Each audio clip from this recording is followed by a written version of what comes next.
Hello, everyone, and thank you so much for checking out today's episode of Hardball Sports Talk, brought to you by Hardball Sports Media. My name is Brandon, and joining me, like always, is my good friend Alex. Alex, how are you today? Good, Brandon. No, I got Unmute you. my mic here. Yeah, Oh, I think we had a little technical issue there. Trying something new here, so I'm yeah, we're doing good. good. That is good to hear. If you are watching us live tonight, we are trying some different new things with the video. So be patient with us. We just decided, like, literally 5 minutes ago to give this a try. So we practiced it a little bit. So I think we'll be okay, but live difficulties. You never know. So by the time this comes out, it'll be Thursday, which is opening day. So happy opening day to everybody out there. I hope your team does good. Unless if your team's in the AL Central playing our Tigers, then we hope you lose every game this year. But obviously, that's obviously a joke and not going to happen. Uh, we'll talk more about the Tigers on Friday. We are looking forward to that episode. I have a lot of strong opinions about the Tigers. We have some Brandon rants going on. We'll have some grinding my gears going on. It's yeah, it's gonna be a good time. And there's a podcast I listened to the other day, and I'm gonna be referencing that podcast a lot because they were defending Javier Baez. And I better stop talking right now, or else I'm gonna ruin that episode right there. But let's just say, if you've heard me talk at all, I am not a Javier Baez fan. Now, I will say this before we continue on. I don't want the guy to do bad because I'm a firm believer that if Javi hits at a league average at this point, the Tigers make the playoffs. Like, they don't need anything spectacular. I'm assuming everybody else does what they're supposed to. But we'll talk more about that on Friday. I don't want to go too deep into that rabbit hole today. Today, we are talking the NL Central. There's two reasons that you should know that by now. One, the title of the episode is NL East, excuse me, NL East. I did that earlier too when I was typing it.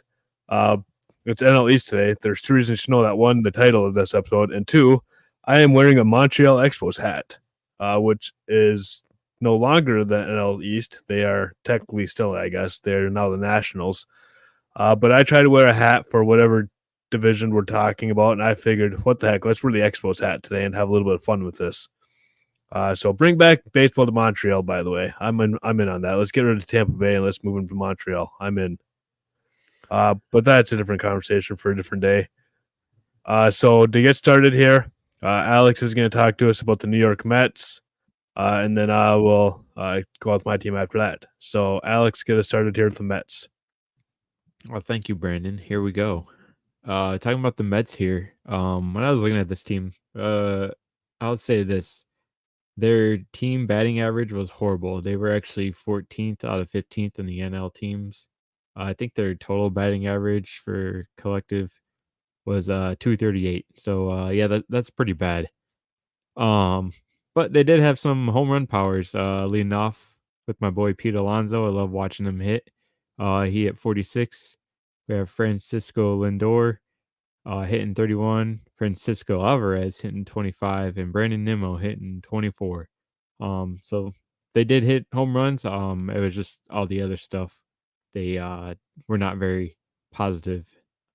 Um, their batting averages, like I said, were kind of bad for a team. The highest was 274, and that was Brandon Nimmo. Jeff Michael or McNeil, excuse me, was 270. Francisco Lindor was 254, and Starling Marte, and there's a name for you, 248. Like I said, that was 14th out of 15th in the NL, so not very good. Their OPSs, Nimmo was 829, Alonso was 821, Francisco Lindor was 806. Again, so not good, but not great. Or not bad, but not great. Whatever it is. You know the saying. Uh, I will say they did not have very many stolen bases. Their two top guys, that there's a drop off. Francisco Lindor had 31 and Starling Marte had 24. I think the next guy closest had like 9. So therefore, yeah, they weren't really stealing much, and more than likely they're striking out or hitting double plays, not really moving people. which would explain their bad batting average. Um, like they were very offense, they were very home run reliant. They hit 215 out of the whole season. 196 was the league average. Um, and with those home runs, they actually did not score a lot of runs themselves. So this team was more of a hit a home run or strike out, and we're not winning the game. They only put up 717 runs total, and the league average was 748. They were league average in stolen bases with 118. And again, their OPS combined was .723, and the league average was 734. So this team really didn't impress me much with their offensive abilities. Um, their pitchers, on the other hand, uh, they tried something and it did not work out. I believe towards the beginning of the season they had two former Tigers and Justin Verlander and Max Scherzer. Both of them did not finish the season with the team. Um, but the ERAs for the pitchers combined was 4.30, and the strikeouts were 1397. So, about average for both of them for the Mets and the league. So what they do? They went out and tried to find a veteran ace, and went out and got Sean Manaea from San Fran, and Luis Severiano from the New York Yankees to try to help bolster their starting pitching. Like I said, they lost guys in the trade season, or not trade season, before the trade deadline was what I was trying to say. And then they actually have two of their starters right now that are injured. I can't remember how it says. Kodai Singa and David Peterson both ended up on the IR, so they're gonna be leaning heavily on just filling guys till they can get those guys healthy back. They did add Harrison Barty from Cincinnati, and Joey Wendell from Miami, and they just recently signed, I think within the last week, JD Martinez, who came from the Dodgers. The only losses they really had was Carlos Carrasco, who signed a minor league with Cleveland. So there's not really much going on with their off-season additions. One thing to look at is if Pete Alonso will re-sign with the team. He's in the final year under team control. And with this owner, he likes to spend a lot of money. Whether it's good or bad, he'll spend it. So look for him to probably re-sign Pete Alonso to one of those 10-year deals that seems everyone's getting right now. They ended up letting go of Buck Showalter and having Carlos Mendez come in and try to lead this team to the playoffs. So we'll see how that goes for them. The interesting prospects, two of them, I believe, are pitchers. Is Jet Williams? No, that's the other team I was looking at. Excuse me. Jet Williams and Drew Gilbert are their top two prospects right now. They're both ranked 45th and 53rd, respectively. And the other one that I wanted to throw in there is actually Luis Acuna, who is Ronald Acuna's younger brother. He's their third overall prospect, and he's 66th according to MLB.com. So it'll be interesting to see how this team plays out. If they re-sign Pete Alonso, what this owner will go out and spend, and who he'll trade for and give money to. Basically, that's the New York Mets for you. Very nice. Yeah, the Mets had a very disappointing season last year. Coming into the season, there was a lot of hype with Verlander and Scherzer, and Buck Showalter just seems like that old school baseball guy. They're basically their last hope from the analytics movement, and everyone thought maybe he would be the one to be able to control that clubhouse. But that season was just a complete disaster for the Mets last year. So hopefully, for their fans' sake, they can rebound. One thing I'd like to say about the Mets before we move on here is their manager, their new manager. His name slips my mind right now, but he was the Yankees bench coach. So he's probably the most famous coach in New York as it was, because nobody in New York really likes Aaron Boone. It was I'm actually Carlos Mendoza. Carlos Mendoza. Yeah, Yeah, I'm kind of shocked Mendoza. the Yankees brought Boone back. That's topic for a different day. But the New York media was done with Boone. Yeah. But so I'm shocked they brought him back. But it's kind of like, who's the most famous football player in your team? The backup quarterback, and that's kind of the situation here with the Yankees and the Mets. Was this guy was probably the most famous, popular coach in baseball in New York, because he was the Yankees bench coach. Everyone's like, we like Boone, we want that guy instead. But moving on now Do to you another. before we move Oops, on, yeah, sorry. Do you think that's loyalty out of is it Cashman? Who's ever their GM? Cashman's still the GM. Okay. Do you think it's So from the previous, he was a Yankee at heart or whatever? Do you think it's out of loyalty, or do you think it's just how do you feel about, I mean, so obviously New I York was media is different than national yeah. media. Have you seen his record? Boone's record? It's pretty bad, isn't it? No, it's pretty good. Oh, okay. It's actually crazy good.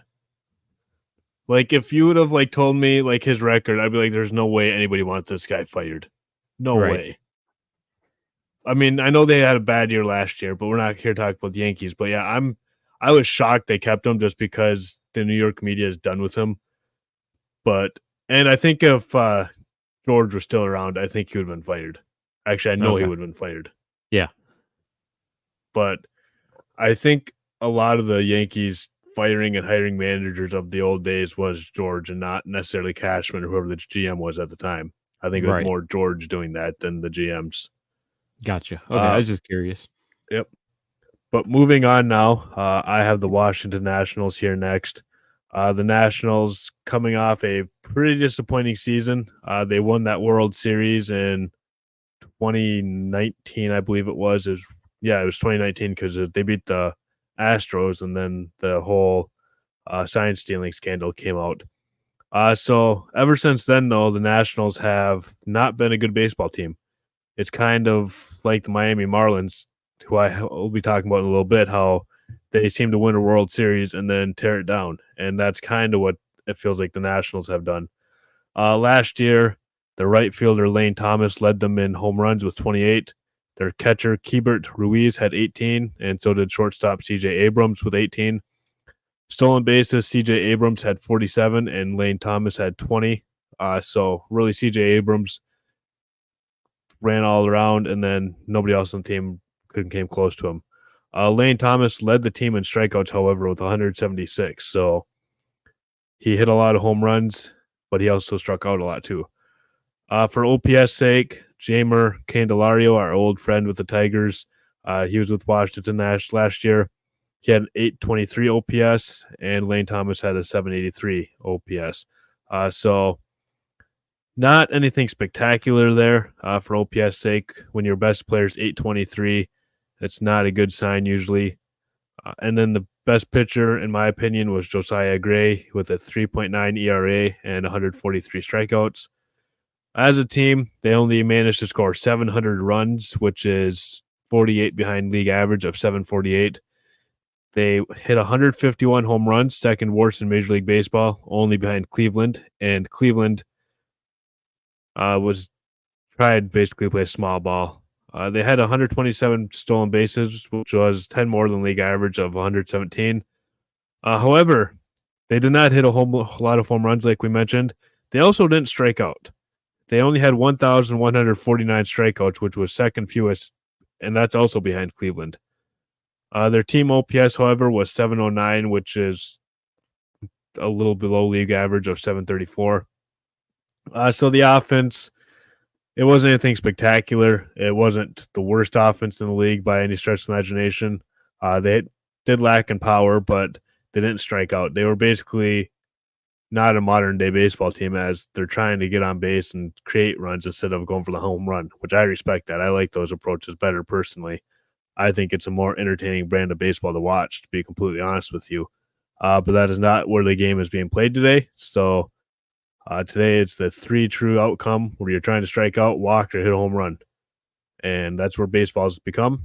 And it's still fun to watch. Don't get me wrong. I just prefer the small ball of getting on base, advancing the runners. I think that's beautiful. But moving on here, pitching for the Nationals, they allowed 845 runs, the fourth worst in baseball. 245 home runs allowed, the worst in baseball. They only struck out 1,225 batters, which was the third worst in baseball. And they had a 2.07 walk or strikeout to walk ratio, which is the third worst in baseball. So, in all of your main pitching stats, which is runs allowed, home runs, strikeouts, and strikeouts to walk, they are bottom four in each category. So that is not a recipe for success. In fact, that is a recipe for losing, which they did a lot of that last year. This offseason, the main player they lost, in my opinion, would have been Jamer. I couldn't really find a whole lot of other big losses there, but just Jamer Candelario moving now to the NL Central. They did bring in Joey Gallo from the Twins and Nick Senzel from the Reds to help out. So hopefully that'll help with the offense. Pitching wise, I didn't really see any big pitching moves, so they're going to kind of run it back with the same group, which is a interesting way to handle things. A few prospects that I really think could make an impact on this year's team, or at least make it to the show. We got last year's first round draft pick Dylan Cruz, an outfielder. A lot of Tigers fans wanted him over Max Clark, and we'll talk more about that on Friday. Another outfielder that I think has a chance of making the team is their second rated prospect, James Wood. He's also an outfielder, like I said. And then a third prospect, he's top 5 in their system, I believe. Cade Cavalli, pitcher. I think he could make the team at some point this year. For top 100 prospects, they have 3 of them. The before mentioned Dylan Cruz and James Wood. Dylan Cruz is number 7 in Major League Baseball. James Wood is number 14 in Major League Baseball. And they also have the 48th ranked prospect and third baseman Brady House. So they are a top-heavy system. They are also ranked 12th in Major League Baseball for prospects. This team, I'll be honest with you, I think it's going to be a long season for the Nationals, especially in this division. There's a juggernaut of a team in this division. There's a lot of teams that, or a few teams anyways, that I think made some really nice moves this offseason. So the Nationals, I just don't have a lot of expectations for this year. But like Kenny Mayne said, sports aren't played on paper, they're played on TV. So let's just watch the games and see what happens. But that is all I have for the Nationals. One of the best mascots in all of baseball. The Nationals, I don't believe, have a mascot, which that's probably why they stink so bad every year, because they don't have a mascot. You know who one of the most interesting mascots in baseball, and actually all of sports, is? The Philly Fanatic. Yes. And yes, I love the Philly Fanatic. So Alex now is going to talk to us about the team that the Fanatic represents. Yeah, the Philly Fanatics. Philly Fanatics go crazy. This team is came up short. They lost in arguably the greatest 2 words in sports, Game 7. They lost it in to the Arizona Diamondbacks, which was the Cinderella team, you could say. This team liked to hit bombs, and by that I mean they were 3rd in the NL in home runs. Leading the way was Kyle Schwarber, who had 47. Former Tiger Nick Castellanos had 29. Trey Turner had 26. Bryce Harper had 21. JT Realmuto had 20, and Alec Baum had 20. Again, these guys like to hit home runs. Batting averages were pretty good. Harper had 293. The young phenom Bryson Stott had 280. Brandon Marsh had 277, and Alec Baum had 274. The OPS, a crazy number. Bryce Harper ended up having a 900 on the dot OPS, followed by Brandon Marsh with the 829, and then Kyle Schwarber with 817. So these guys were able to hit the ball and get on base, which is obviously what you need to do in the MLB to win games and win the World Series. They had a couple guys had 30+ stolen base. Bryson Stott had 31. Trey Turner had 30, and surprisingly, Jay Realmuto, who's their catcher, had 16. Um, Again, they were 8th overall in home runs with 220, 6th overall in OPS with a 765.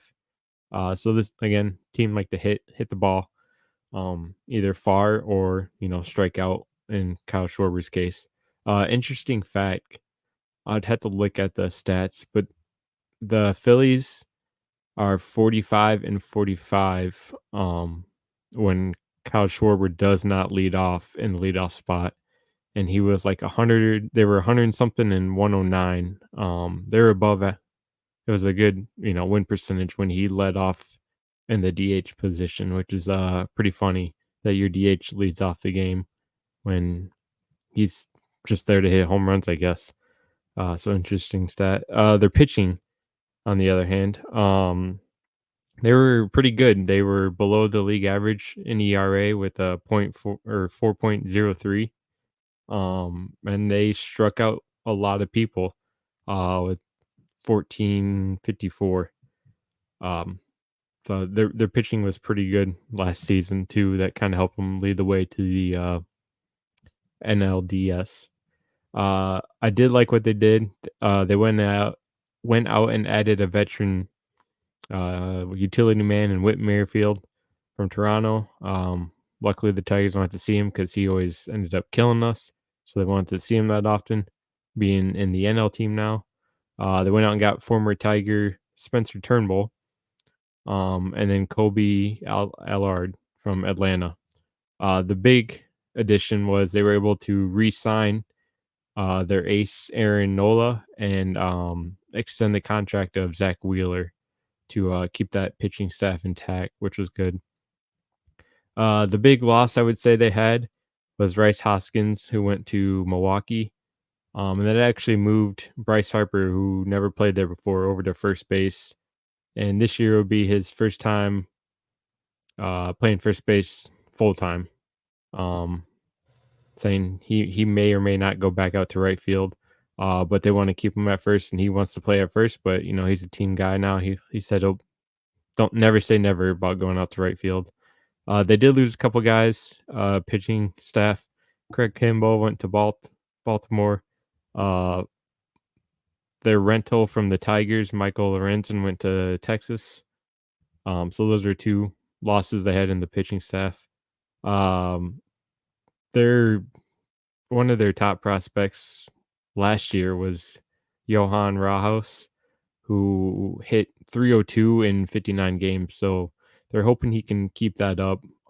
It's not likely because he kind of struggled towards the end of the season, but he is their best defensive player out there. So they really want him not even to hit 302. They just want to hit him around average, and keep him out there for defensive assignments.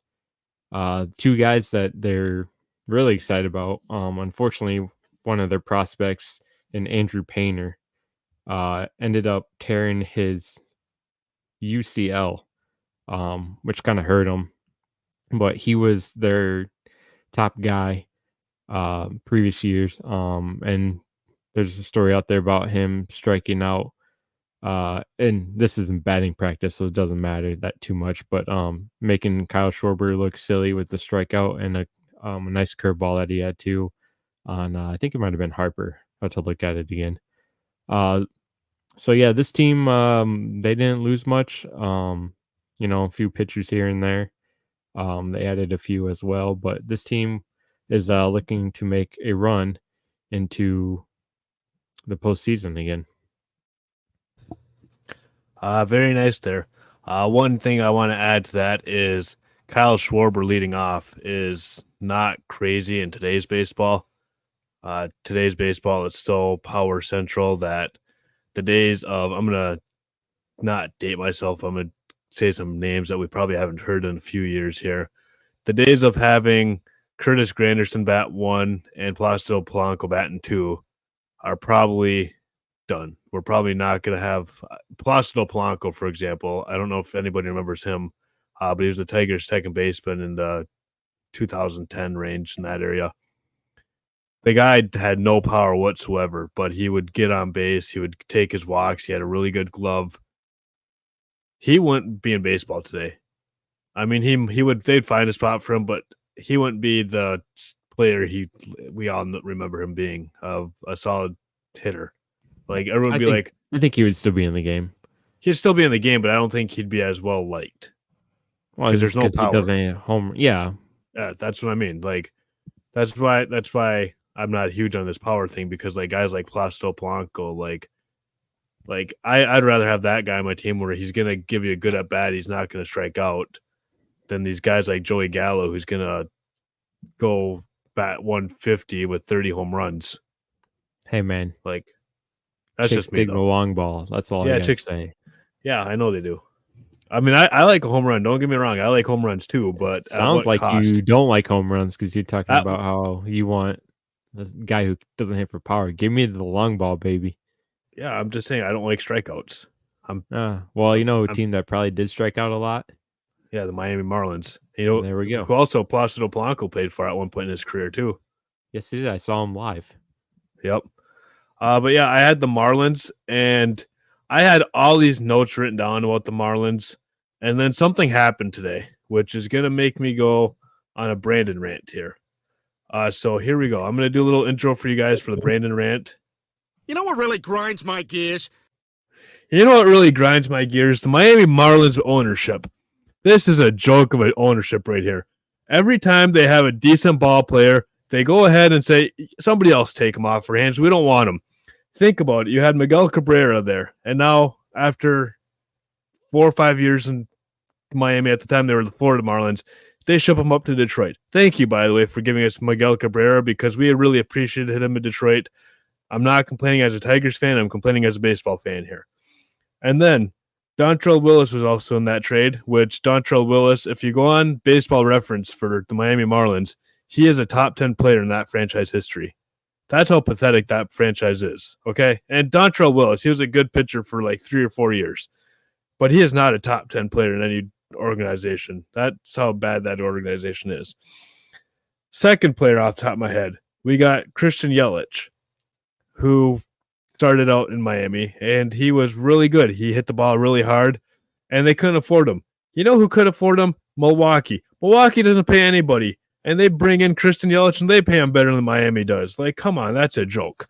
And then the aforementioned for the Phillies, JT Realmuto, the best catcher in the game for a long period of time.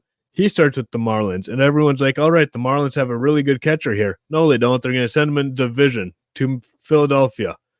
And then you get Giancarlo Stanton, who is one of these power hitter guys that I'm not a huge fan of, but I mean, I like them, but I don't like them, like, if that makes any sense. He starts with the Marlins. Like, nah, we can't afford him. Let's just send him to the Yankees. And then here's the kicker. And all of these trades, they get crappy prospects back. Like, they're never able to build a team off these trades. It is just ridiculous. If you think about it, the trade that I'm most familiar with is the Miguel Cabrera trade, which at the time they gave up Andrew Miller, who at the time was probably the Tigers' top prospect, I believe. They gave up Cameron Maybin and Mike Rubello were the three names I remember. I think there was a couple other guys sprinkled in there, but it wasn't anything.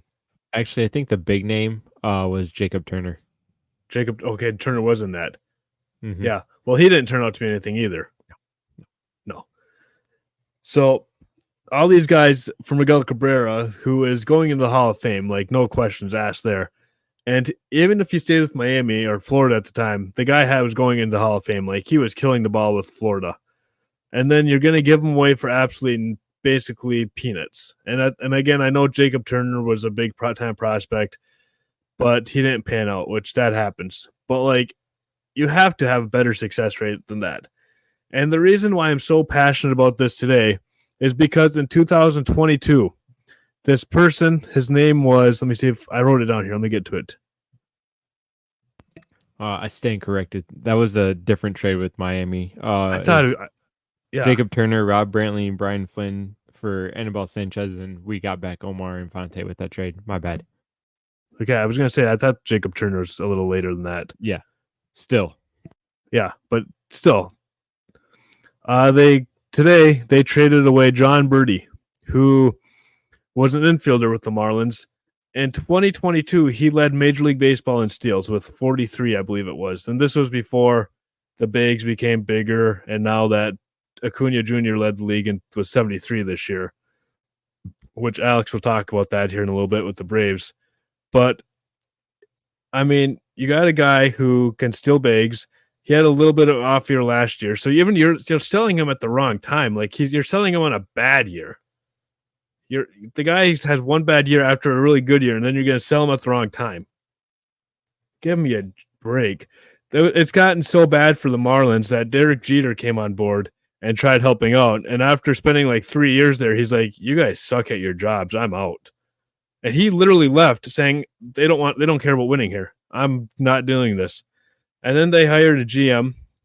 It was actually the first female GM in MLB history, and I maybe in the major 4 sports. I'm not sure on that. I believe it was. And her name was Kim Ng. And she left after this past season because she said, "Yeah, Derek was right. These guys don't care."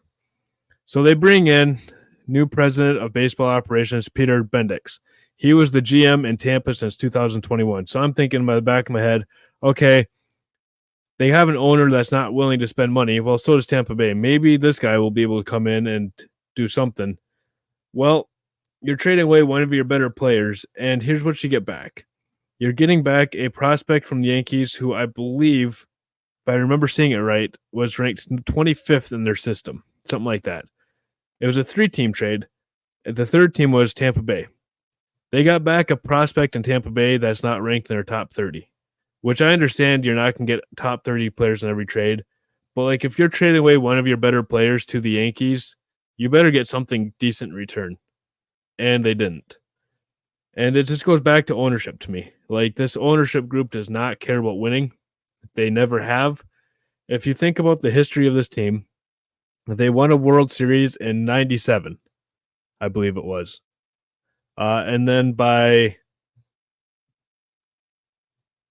basically that offseason, they tore it right down. They basically said, "Hey, cool, thanks for winning us a ring. All right, everyone's out." And then again in 2003, they won their second World Series. By 2005, they're like, "All right, thanks everyone, you're out." Yeah, it's just I don't like this team. I don't like this franchise. I feel bad for it because like I actually like some of their players. Like one of my favorite players, and unfortunately we lost him in an accident in the middle of his career. But Jose Fernandez, I loved that guy. He was a great pitcher for the Marlins. Unfortunately, we lost him in a boating accident. He passed away. But like I liked watching him pitch. Like he pitched, he had fun pitching. He was a heck of a pitcher, great ball player.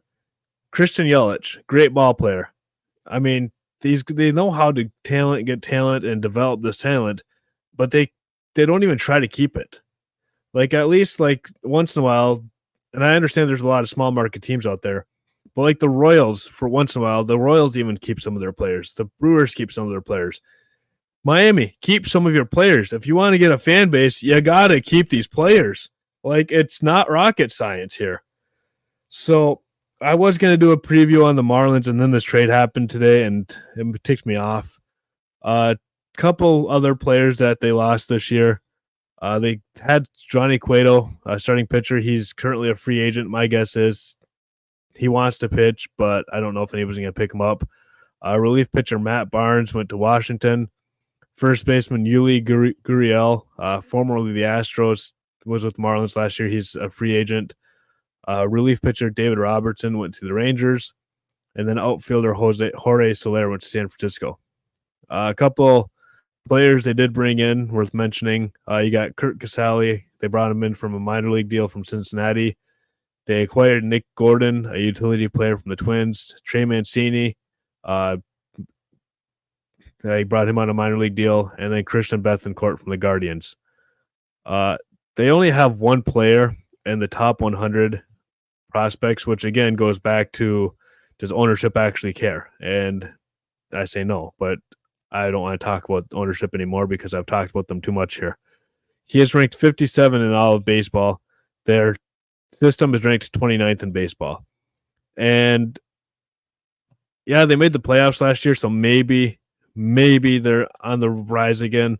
But after today's news, and I guess this guy wasn't going to be on the starting on opening day, but still, like you have a guy that literally stole 42 bases before everybody in the league was stealing bases. Like, and again, I know last year was a down year for him, which makes even less sense to trade him because why trade somebody when they're on a down year instead of hopefully he can turn it back on and maybe I can get something from if he gets going. But yeah, so I don't know about this team. They have some nice pieces, I guess, that I like, but I don't trust this ownership. And yeah, that's pretty much what I'm going to say about the Marlins. I don't want to spend any more time about them. I like some of the pieces. I just don't like their owner. That was beautiful, Brandon. Yeah, thank you. I'm sorry. Actually, I'm not. No, That I saw. you, I was driving. I was driving home from work today when that trade went down. I looked at my phone and I go, "That's the most Marlins thing I've ever seen in my life. Like this is stupid." And I I love. basically started that rant at 2 o'clock today when I saw that. Hey, I love those Brandon rants. They're my favorite. If Speaking, let me give me 1 second. If you guys like the Brandon rant, check out Friday's episode when we talk about the Tigers because in my notes for a player I will not name, I already went on a little rant about him tonight though. I have in my notes I don't want to talk about him. So that's the recipe for a rant right there. Anyways, go ahead.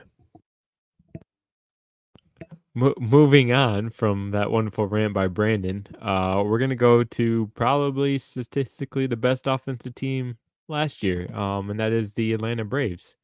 Um, they were pretty much first in most categories. I would say, starting off with home runs, they had a lot of guys with 30 plus. Matt Olson led the way with 54. Ronald Acuna Jr. had 41. Marcel Ozuna, who I believe was also one of the Miami guys back in the day, he had 40. Um, uh, Shoot, I'm drawing a blank on his name. I only wrote his last name. Austin Riley. There it is. Had 37. And oh shoot, I can't even say it. Ozzy Albies. Albies. Thank you. Wow, I was stuttering there. Apologize for that. He had 33. Um, and I had to double check this for the OPSs, but yes, Ronald Acuna had a 1.012, so he had over 1,000 OPS, which is crazy to me to have that. Matt Olson was right behind him with a 993, and Ozuna was there with a 905. Again, first in a lot of these categories. Batting averages, Acuna had 337. Michael Harris the second, who's I believe their center fielder, he had a 293. Matt Olson had a 283. Austin Riley had 281. So these guys knew how to hit the ball and get on base. Um, this is crazy. Ronald Acuna had 73 stolen bases to himself. The team total was 132, so that means 59 stolen bases came from other people. The next closest was Michael Harris with 20 and Albies with 13. So, yeah, that's numbers great. 73 stolen bases. It's actually awesome to see, and this team is pretty fun to watch if you get a chance to watch them. They led the home run in teams with 307. They led in runs with 947. And they stole 132 bases, like I said. They had very strong pitching too. Probably one of my favorite pitchers on their team is Spencer Strider, who has the greatest mustache in the league right now. Just Google his name and you'll love his mustache. They had an ERA of 4.14, and they struck out 1,516 guys. They did not lose. I don't think they lost any starters or bullpen guys. They might have lost two, I think. But they pretty much bringing everyone back from last year. They lost Kirby Yates, and Colby Allred. Those were bullpen guys. And then minor leaguer, and I just threw him in there because I love his last name, Kevin Pillar, outfielder who went to the White Sox. They added Ronaldo Lopez, who was a pitcher from Cleveland, Adam Duvall, who's a left fielder from Boston, and Louis Gillim- Gillimore from the Mets, who's a shortstop. Um, their their prospects were interesting because their top 5 guys were all right-handed pitchers, which is kind of crazy to think about.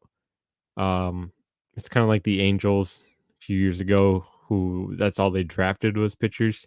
But these guys' top 5 prospects are all pitchers right now. So pitchings are going to be their strong, along with they already have the offense going right now. We'll see if they can actually put it both together. They did get.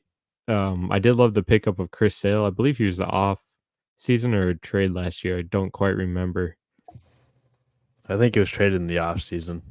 Okay, off season. It didn't show up in the free agent transaction, so I was assuming it was a trade. But I do love that pickup for them. A veteran guy to go along with these young, rookie, second, third year guys.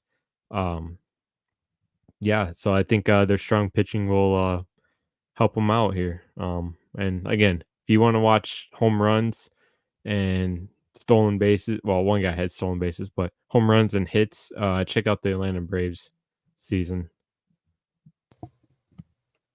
Yeah, the Braves, they should be a fun team to watch this year. A lot of people are saying they're the main competition for the Dodgers this year, which I actually completely agree with that statement. I think they have arguably or us maybe even better than the Dodgers, as crazy as that is. The Dodgers are so top heavy, but Yeah. I think complete roster, I just think the Braves actually can make that argument. I'm not going to make that prediction today who's the better team, but I know there's discussions on a lot of talk shows on who's better, the Braves or the Dodgers, and it's a legitimate conversation. As crazy as that sounds, because I mean the Dodgers again today. I don't know if you saw this one, but they extended their catcher Will Smith to a 10-year contract. I did see So that. Yeah. yeah, so the Dodgers just apparently are printing money out there. So hey, if you guys have any chance of sending me any money, if you're the Dodgers and you're listening to this, shoot me an email at hardballsportstalk@gmail.com. I can use some of that money that you're just handing out. And I don't even play baseball, so I just talk about it. Right. But yeah, which is just as fun if you ask me. But in all seriousness, though, it should be a fun summer for the Braves. Uh, with all that being said, it is time for us to predict who we believe is going to win this division. This division, I think, is a little bit easier. Uh, I think there's still a couple teams that are you could go back and forth on. But out of the 3 teams or the 3 divisions in the National League, I feel like this one I have the best grasp on who's going to finish where. Yeah. Same In here. fifth place this year. As much as I just went on my Marlins rant, I don't think they're the worst team in this division. I think that title goes to Washington. I think they are one of the worst teams in this division and probably arguably in baseball. Their pitching staff was just absolutely brutal last year. And like I said, I didn't really see any additions to the pitching staff that would sway the needle there. Yeah. Yeah, the Nationals, I think, are going to lose this division. I'm with you on that one too. This was an easy 5th place option for them. They didn't really add much. Their pitching was terrible. Yeah, I have the Nationals as the 5th team. And in the 4th team, I actually have the team that Brandon just went on the rant with, the Miami Marlins. Again, I don't know how they snuck it in the playoffs, but they did. But I just don't see it happening again. I think the other 3 teams above them got better. Um, I think that they're going to be finish 4th in the division. As we say every episode, we do not tell each other who we're guessing at what time in this episode at all. I don't text him throughout the day and say, hey, who you picking? And he doesn't ask me. We literally find out when you guys find out. With that being said, I also have the Marlins finishing 4th for basically the same exact reasons. I think the rest of the teams got better and the Marlins get worse because their ownership doesn't care. And I'm not going to go back on that rant, so we'll just leave it at that. In third place in this division, I think you'll agree with me on this one. Also, I have the New York Mets. They're not a bad team. They're literally middle of the pack team in this division. That's why I have them in third place. They're Yeah, not as good as the top two teams, but they're not as bad as the bottom two teams. So exactly. Yeah. they fall on perfectly in the 3 spot here. Yes, they do. I think the JD signing is very intriguing for them, and I think that actually says something about them being maybe competitive this year, because I don't think JD's in the point of his career that he's following paychecks. I think he's following rings. Mm-hmm. And now, granted, they might have been the only team offering him a contract. I highly doubt that, Right. but I think it was the option. He goes, you know what? I think we can make it playoffs with this team. And as we know in other sports, and even baseball, you get in the dance, anything can happen. So I think JD has that mindset here with the Mets, and that's why he signed with them. So I'm assuming you have the Mets at 3 also. Yeah, I do. Sorry, apparently I lost connection for a second, but yeah, I have the Mets at third best team in this division.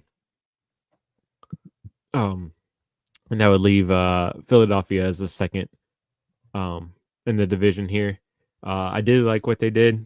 It'll be interesting to see.